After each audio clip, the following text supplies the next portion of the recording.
Race 2 of the Cup Series career will take us to Atlanta.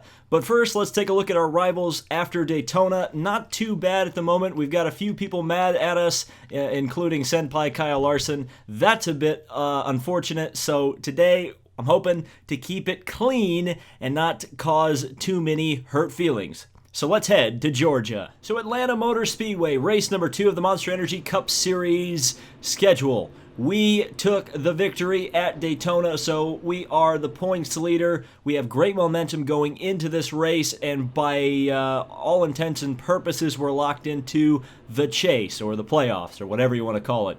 So today, we want to keep it clean. We want to put in a solid performance and see how we stack up against the competition at the first track, where we're really going to have to use some driving skills. So the oldest surface in NASCAR, we're going to see how we're able to handle it here in qualifying 31st. So that's not the greatest qualifying effort in the world. I was not very good in 1 and 2. I don't know if that would have really made up a full second to get me up into that front half of the field. But hey, you know what? It's a decent enough result. We're ahead of a lot of the riffraff at the back of the field. So here we go. Atlanta in our nationwide 88. Welcome to Hampton, Georgia, home of Atlanta Motor Speedway, and this year's running of the Folds of Honor Quick Trip 500 on PRN. Atlanta is a favorite of many Monster Energy NASCAR Cup Series drivers. The worn surface hasn't seen a repave in 2 decades now, but the drivers just love it. In fact, several of them helped convince track owners to put off a planned repave that was due to take place shortly after today's race. Kind of cool to see actual drivers in the intro there from PRN, but we are underway, and here we go. The big key, of course, is the surface today, and we'll see how that affects us throughout the race as we are underway, heading off into turn 1, 3 wide already, with David Reagan on the outside, making a little bit of a questionable move as we're in between the two JTG Darty cars. Allmendinger making a move to the inside, and he will pull that off. So down the back straightaway, just driving fairly conservatively here early on. I know we've got a hot rod underneath our butts, I suppose you could say. So we don't have to worry about it too much. I'm pretty much half throttle right now, just holding on to the car. And 19 laps in stage 1. These races are always pretty long, even at the 25% distance. And now we're on the outside. Again, we're going to be fairly conservative, because there will be a pit stop before the end of the stage, as there are in all of the Cup Series races. So pretty much we just have to not lose too much track position before that stage, or I guess the stage pit stop, and then the stage caution comes out. Obviously we can go for some playoff points if it really matters, but you know my opinion on stage points, and we're in the chase anyway. It's not a really big concern. Although the car does feel a lot better the longer we go into the run. I definitely went in a bit loose with the setup on the car. I definitely took a lot of wedge out, as these Cup cars usually get quite loose, at least early on in the stage usually. And then they obviously tighten up when the tires wear off, as we're going to go to the inside of Allmendinger. And whoa, whoa, whoa, whoa, whoa! Oh, man! A crash that was not even my fault. I avoided it and then got pinballed by Boyer. Thankfully, we are not too damaged, but we should. We're going to come in regardless, get this repaired, just in case, and just start at the back with some fresh tires. That was interesting. I was driving very conservatively, and that was the first aggressive move I had made. And it wasn't even my fault that I got taken out in that accident. Boy, I tried to avoid it too. Well, there you go.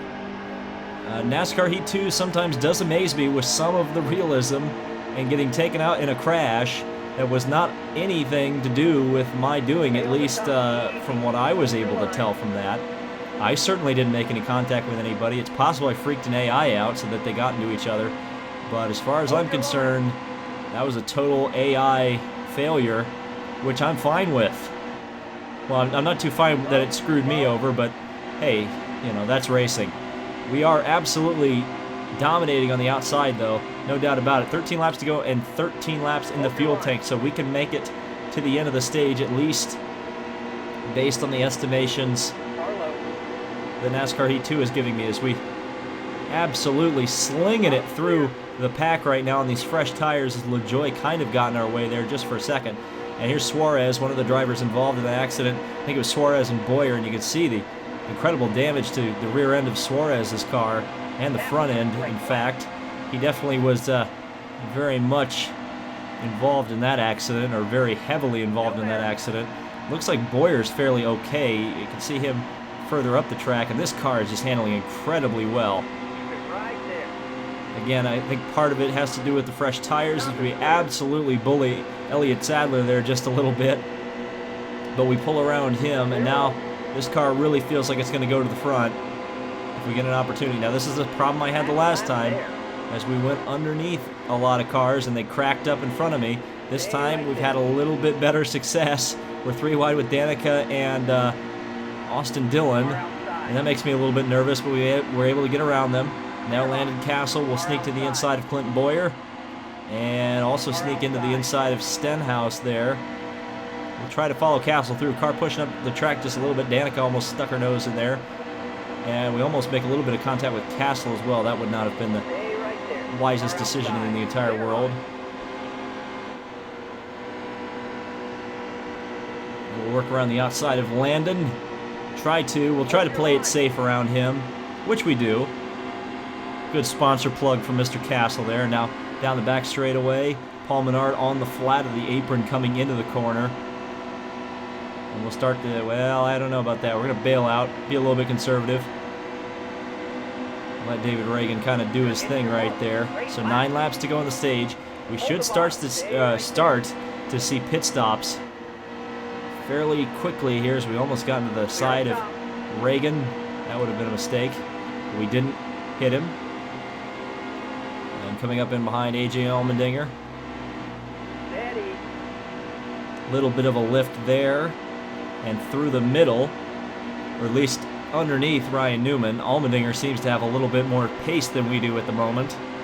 But he's definitely going on the inside. And now we'll sneak to the outside, car in the wall. That is Casey Kane, so a tire clearly just went on Casey Kane's car, so that may be a caution. But at the moment, we're staying clean and green, as you saw that aggressive move I just put between Paul Menard and Trevor Bayne. But we were able to get through there unscathed, and now we'll see if we can start working up here as the spotter's pleased with my pace. We're definitely going for it now. Car's got a little bit of push in it in the center. So you could see, well, maybe could see, it was a fairly subtle push there. It definitely pushed up in the center of the track, and we go in between McFlurry and Jones. And man, we are coming to the front in a hurry, but again, car pushes up a little bit, center of the corner. We're losing a little bit of time there. And again, our fresh tires are definitely helping us out quite a bit as we keep running faster and faster laps, which is good. Coming up behind Kurt Busch in the Monster Energy car. And a really good run here underneath Blaney and Busch. And here comes some stops. Some of the leaders are coming in.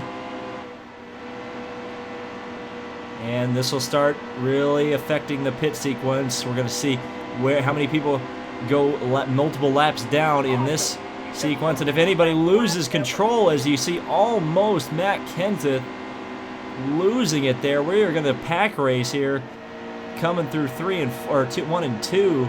They were 3 wide for 2 rows deep there for just a second. And a few more cars coming off into the pits. Doesn't look like Eric Almirola is.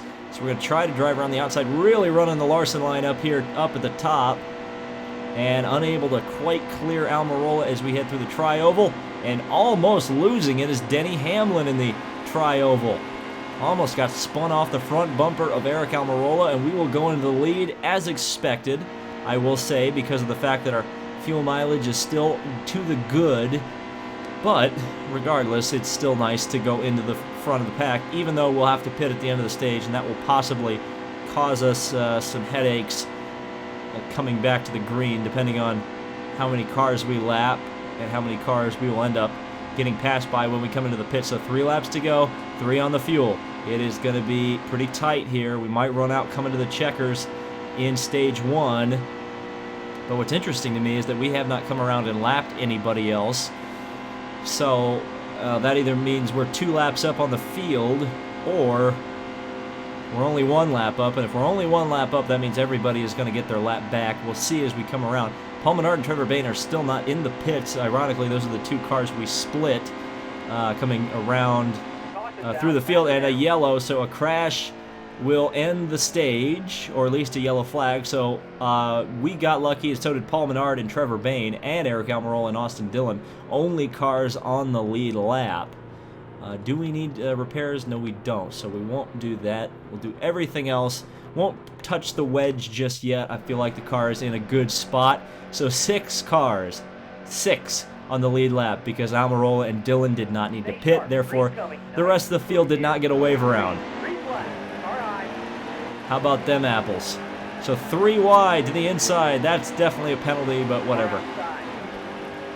To the lead we go, and I just realized Almirola is sponsored by Waffle House. That's interesting. So 20 laps in this stage. I think the last one was only 18, so this is a longer stage, unless I'm completely crazy, which is possible, as Almirola suddenly come to play. He's really got a good run down the back straightaway. He's going to look to the inside. Can't quite get there. Oh, look at the rear end of the car stepping out through 3 and 4, but wow. We got a fantastic run through there, and there's more cars in the pits. There's 2 in there now. Definitely Casey Kane was one of them for sure. The other one, it's anyone's guess. Probably it was the car. Whoa, as we're way out of the groove there. Probably was the car that caused the last yellow to end the stage. What have we got on fuel? We've got 13 laps. So we're good. Well, we're not necessarily 100% good, but we're good for a little while. And what's interesting about all of this is the fact that if we do have to come in for a green flag pit stop, it's going to be after a lot of the rest of the field. So this is a good opportunity for people to get their laps back by short pitting or doing whatever they need to do. But we are just pulling away right now. 0.6 of a second away from Eric Almirola right now. And the rest of the field really, really got screwed by that yellow flag coming out when it did, and allowing Almirola and Dillon to hold on to that lead lap, because it meant that they were all laps down, and we just had our fastest lap ever. Probably also the fastest lap of the race, I would assume, because we are just dusting them right now. As I just had to lift just a little bit in turn 2 to keep from smacking that outside wall, which we don't want to do. We're going to drive it off down here into 3 and 4. Try to get... Okay, so 3 and 4 is flat out. 1 and 2 is just quite not. Let's see if we can do a really good drive here. A little bit of a lift on the entry. Drive it down next to the yellow line. Allow the car to push up just a little bit. Probably lifted a little too much that time, I would say.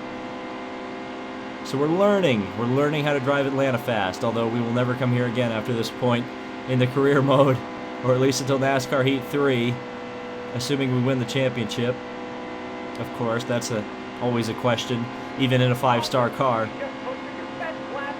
There you go, best lap ever. We're just going to lift off just a little bit, try to get that apex here, and try to run. Oh yeah, this is going to be a good lap if I can hold it together.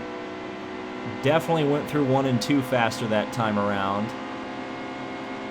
And 3 and 4 we know is flat, even though I'm 1 lane off of the bottom, so that may not be a good line to run. We'll see, as we cut it pretty close there in the dog leg.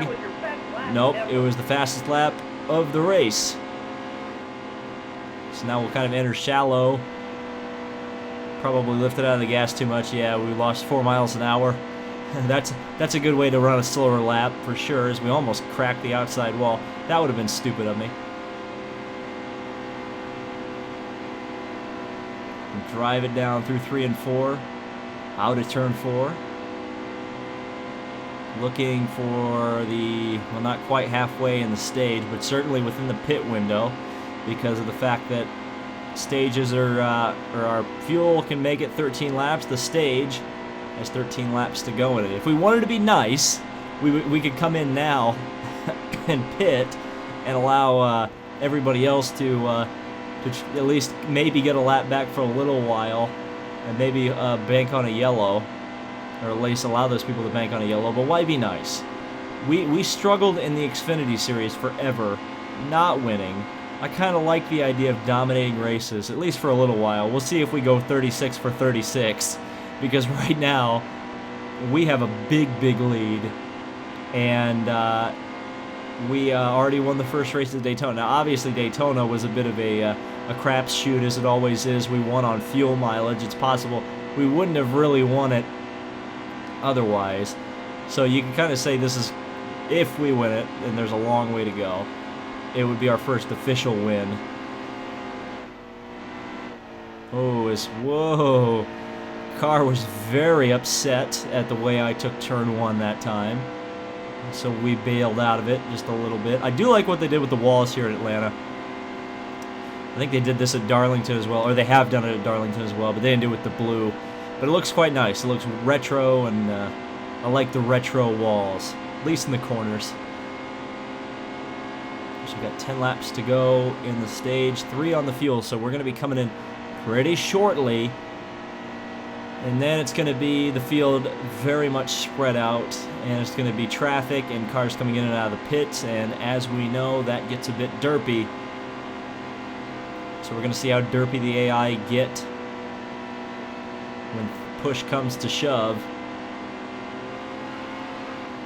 That was just stupid. Why did you do that? I'm trying to cut corners, and it's not. That was a really silly decision.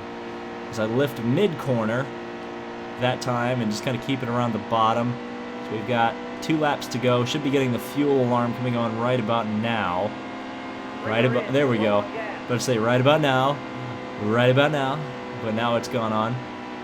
There's another thing about Atlanta I just realized as we went through 3 and 4. This is another track with an infield road course. I think IMSA ran this way back in the day. But there's that little chicane down there in 3 and 4. We'll go by it again when we come through here. So maybe this is another track that could host a road course race one of these days. So here we go. Into the pits. We're going to keep it nice and safe. I said nice and safe. I said nice and safe. I said safe. Alright, there we go. I finally... Oh, nope, we're still almost spinning out. So into the pits we come, and we're going to get some service. And hopefully make it to the end of the stage. And a caution. As we were coming in, a caution came out. You've got to be kidding me. That's what? That don't even make no sense. That makes 0 sense. We're in the pits. Ah, screw it. Okay, well, we're watching a pit stop. We are watching a pit stop. Let's just watch the whole pit stop. Let's see how much of the pit stop it lets us watch before we have to advance to the green flag restart. Are they going to get the pit stop done before the time runs out? Nope. They didn't make the 5-minute clock. Wow, a lot of guys got the wave around. Okay, race back on. Race back on. Everybody sound the alarms. We're pretty much zeroed the race out. We're back to hardcore racing action right here as we got 14 laps in our fuel tank, 4 to go on the stage. Fresh tires, fuel, and repairs. All the good stuff. And now, suddenly, the AI look like they've come to play as Austin Dillon and Eric Almirola are all over the back of me. The King and Dale Sr. all over the back of me. Oh, wait, no, that's not. It's not ARCA. You can't do that. Okay, so, through the dog leg. 3 to go on the stage. And again, man, our car is OP. OP. We are destroying them right now. And it's funny, Almirola was one of the cars that I could have taken to run this full season with. But we chose a better car, clearly, even though it's not that much better in terms of the race placement right now. As we've got 2 laps to go here at Atlanta.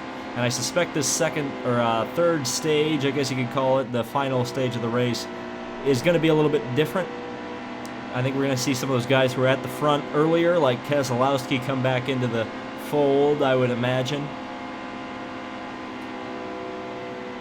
Especially because I think we're going to have to make 2 pit stops during that stage, so it's going to be all sorts of different.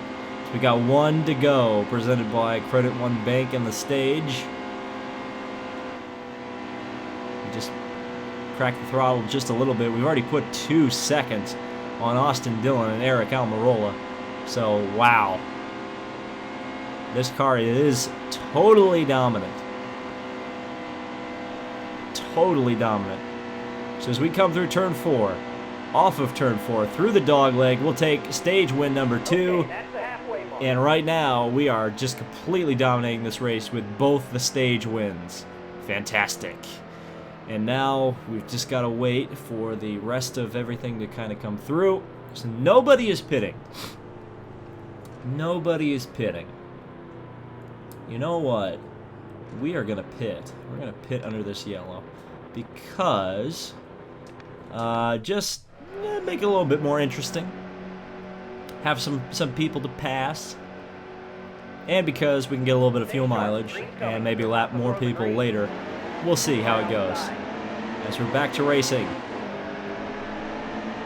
at Atlanta Motor Speedway and already making moves underneath Kyle Busch and Matt Kenseth. And here we go. The field has come to play suddenly. It's a nice crowd here through turn 2. Is whoa, Hamlin and Truex get into each other just a little bit. And I lift off the throttle, just feathering the throttle through the corner. This car is so good. I could tell it was I could tell it was really good as soon as we started this race. We were right there as he made a little bit of contact with Trevor Bayne. That wasn't the smartest thing in the world to do. But right from the drop of the flag, it felt like this was a race-winning car, and it looks like I'm being proved correct in my assumption on that one. As we can just run any line we want the whole way around the track, and it doesn't matter. The car is just sticking. So fantastic job for Hendrick Motorsports to put this car together for me, because it is just so good. Look at that power around the outside of Clint Boyer. He had nothing for me there as we run that Larson line off. And so now we're chasing the Smithfield down. I want some bacon. I'm hungry. Let's see what we can do with Eric Almirola. As he's looking low, we'll run that high line, kind of get a couple different lanes work in here. I'd like to see a NASCAR Heat 3. There's a couple tracks where they do it, notably Homestead, but I'd like to see the AI start working multiple lanes. I'd love to see some of them go up top, like I'm doing here, because it's clearly possible to run this up here. So I'd love to see AI like Kyle Larson and a few of those other guys who run that top line, run that line in NASCAR Heat 3. And then, you know, the guys that run the middle or low line run it here, run it as well. There's really the Kyle Larson line. So we're kind of letting Almirola lead the race right now. Let's see if we can chase him down. Not a big deal. Again, we're up on fuel. We're up on tires. We'll see how it all goes, though. It's still going to be a 2-stop race from here to the end. I think pretty much for everybody. I hope pretty much for everybody. But we'll see how it goes. As we get a nice run behind Almirola. We'll work to the outside of him. Absolutely send it off into turn 3. A little bit of push in the center, which didn't quite allow me to get through, as we'll go underneath Almirola. Not going to quite get there. Definitely bumping him a little bit. Oh, contact. I was trying to bail out of it because I don't want him to be a rival. I don't want anybody to be a rival. I want lots of friends. And that's, well, I'm making friends with the wall, so, you know, we're best buddies, but we need to pass Almirola, but do it cleanly. This is the key to all of this. 31 laps to go. Fuel tank is at 8. So I'd assume that everybody's going to be coming in at about 4 laps. Because we had 4 laps on our tank when the caution was waived. So that would make me assume that we'll be able to, or they will be coming in very, very shortly. It's Almirola down to the inside. And he's definitely pulling away as well. So Almirola's got a good car as well as I do. And I did make a bit of a splash on Twitter when I asked the question, when was the last time the 43 was as competitive as it was when Bubba Wallace was battling for the win in that duel race? Well, apparently Eric Almirola took exception to that because he's very competitive in this race. As I bit my tongue there. That's an IRL injury. As Eric Almirola is coming into the pits. Everybody else is coming into the pits. So now if a caution comes out, the field is pretty much screwed. Unless it comes out right on this lap, because then I won't have lapped the field. In which case I'll be pretty screwed. But we'll see. Got a 2-second lead over Hamlin.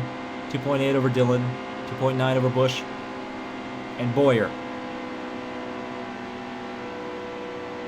So let's see what we got. How many cars are in the pits? Actually, it's not a whole lot. It's not a whole lot right now.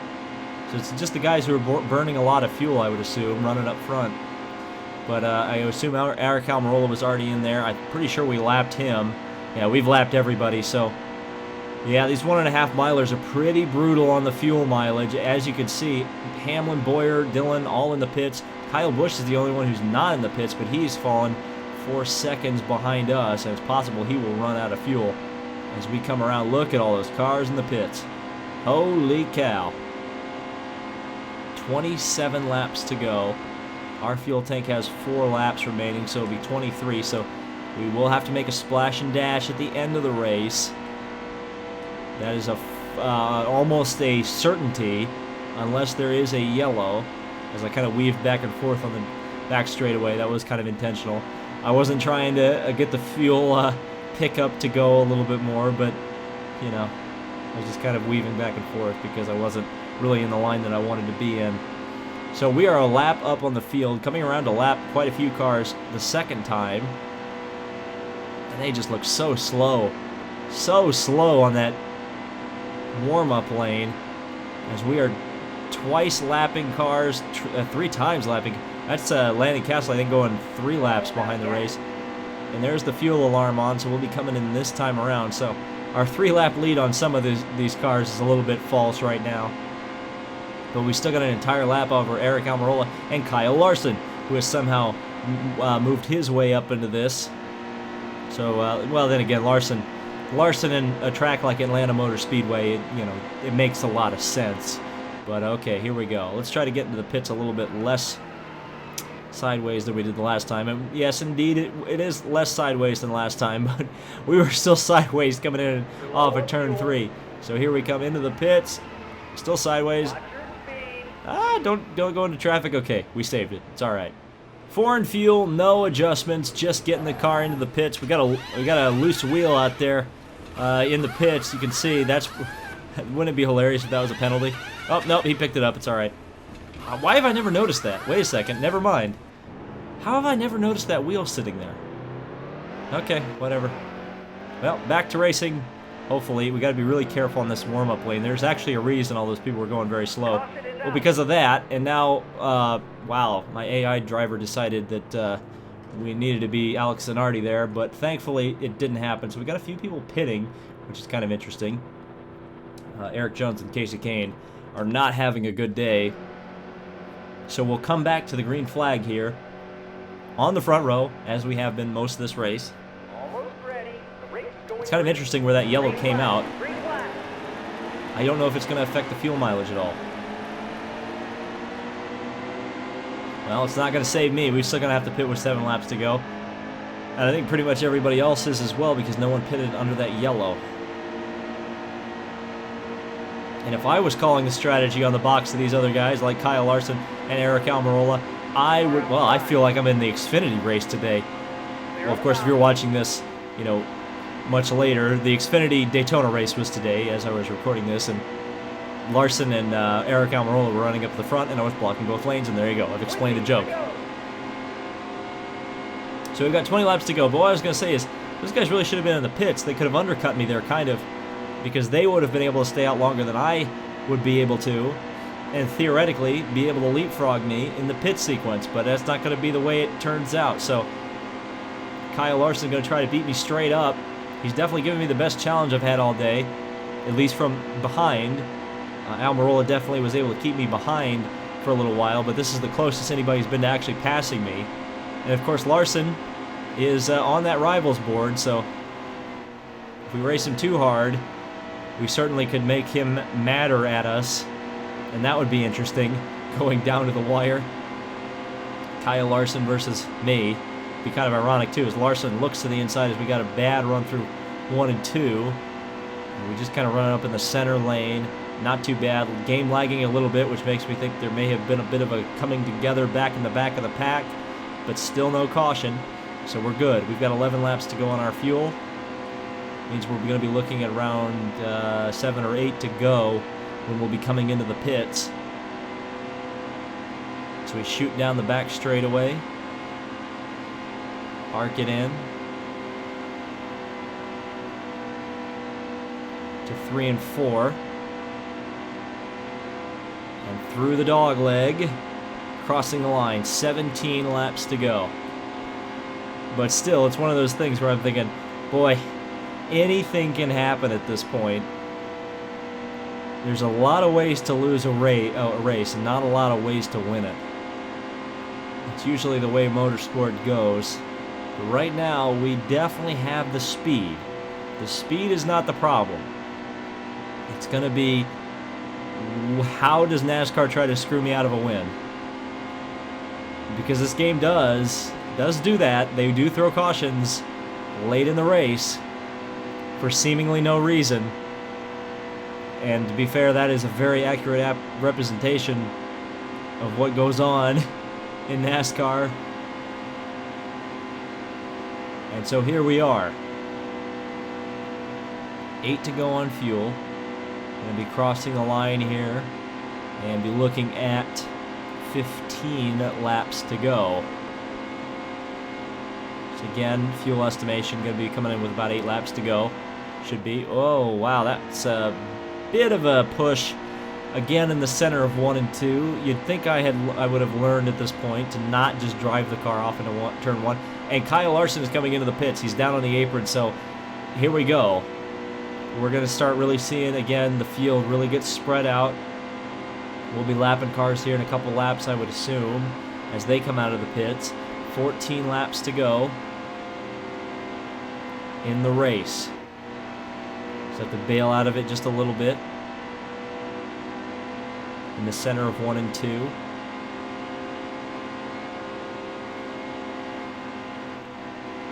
Just a little bit of a lift in 3 and 4.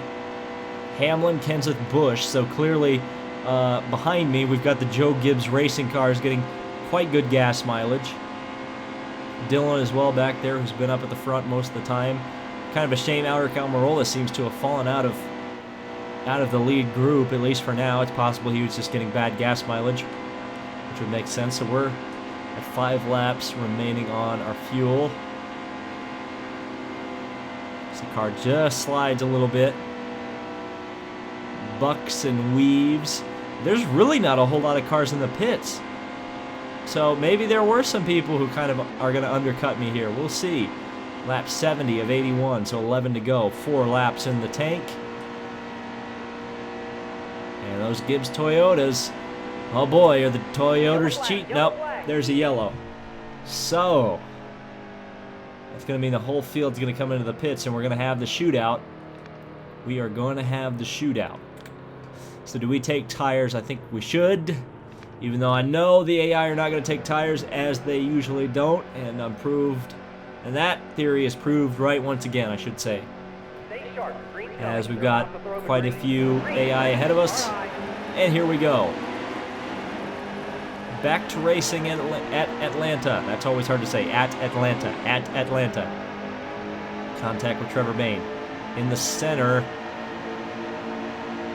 Not a good idea. Here comes Clint Boyer, who was wrecked earlier in this race, as well as we were, to be fair. So, fascinating little bit there.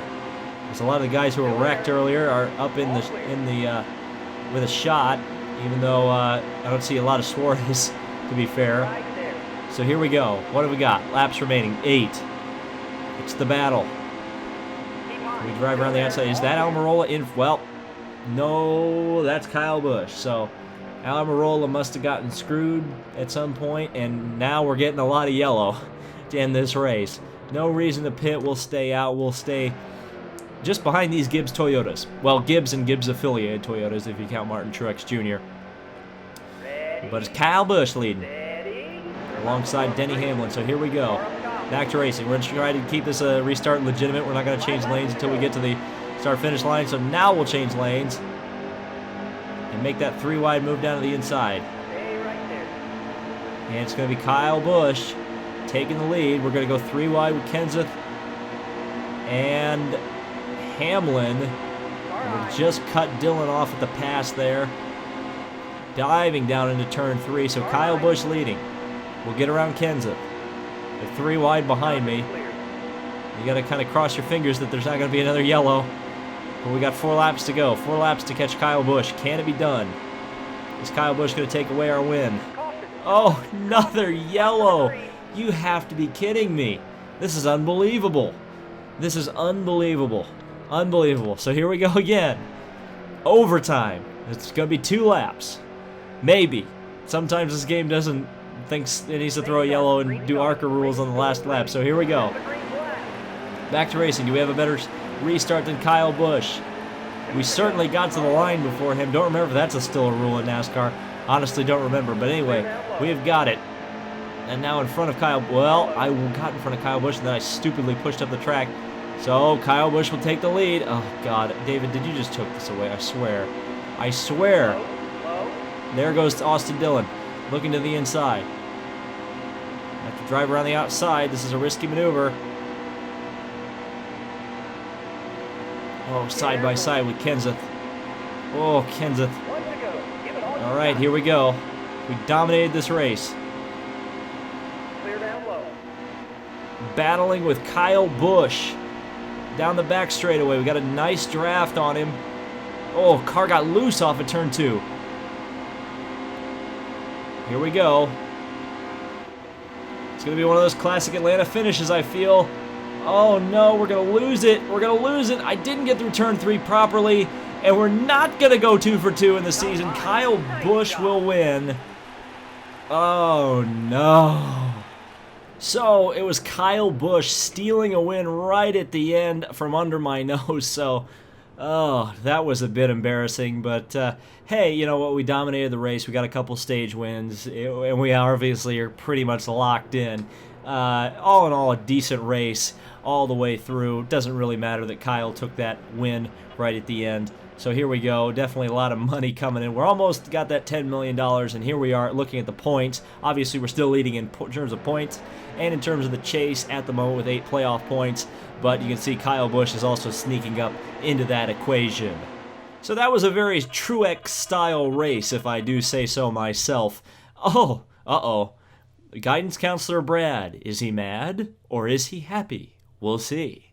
Hey, I just want to let you know, your rough driving is starting to make a few enemies out there. You might want to be careful, because believe me, I know what it's like to have enemies out there. Oh, oh no. That actually made me laugh. Good job, Guidance Counselor Brad. Well, I guess we'll listen to Brad. Let's see what we've got here. We started the video with rivals. We'll end it with rivals. So Jeffrey Earnhardt is getting mad at me for some reason, and so is Elliott Sadler. Everybody else fairly neutral and or friendly. So I guess Sadler and Earnhardt are our rivals. Okay, Brad. Maybe a little premature on there. Maybe reading a little too much Twitter, Brad. Anyway, so it's gonna be, where are we even going next? I didn't even look. It's going to be Viva Las Vegas next, so hope to see you guys at Las Vegas. Thank you guys so much for watching. Leave a like on this video and subscribe for more NASCAR Heat and motorsports content, and we'll see you at the Cobalt 400.